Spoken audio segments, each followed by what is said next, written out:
বলেছিল ক্ষমতা এলে 15 লাখ টাকা দেবো, কেউ পেয়েছেন? কেউ পেয়েছেন?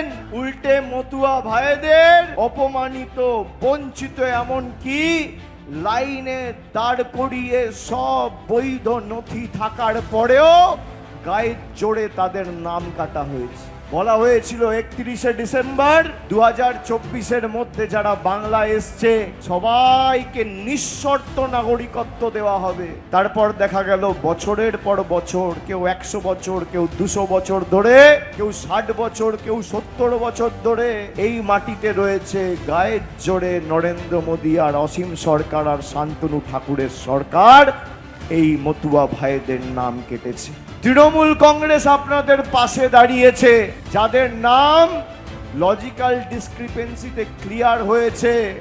মমতা ব্যানার্জি যদি সুপ্রিম কোর্ট না যেত, আপনাদের সবার নাম কেটে ডিটেনশন ক্যাম্পে অসীম সরকারের পার্টি আর শান্তনু ঠাকুরের পার্টি পাঠাতো।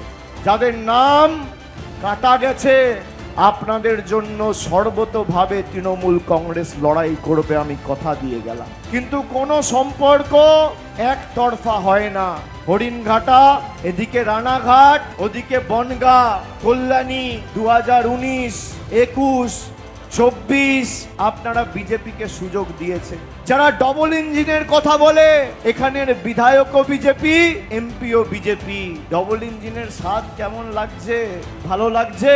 কিছু পেয়েছেন? পাননি। তাই যারা আপনাদের সাথে গদ্দারি বেইমানি করেছে, আগামী দিন জবাবটাও এই একইভাবে একই ভাষায় দিতে হবে।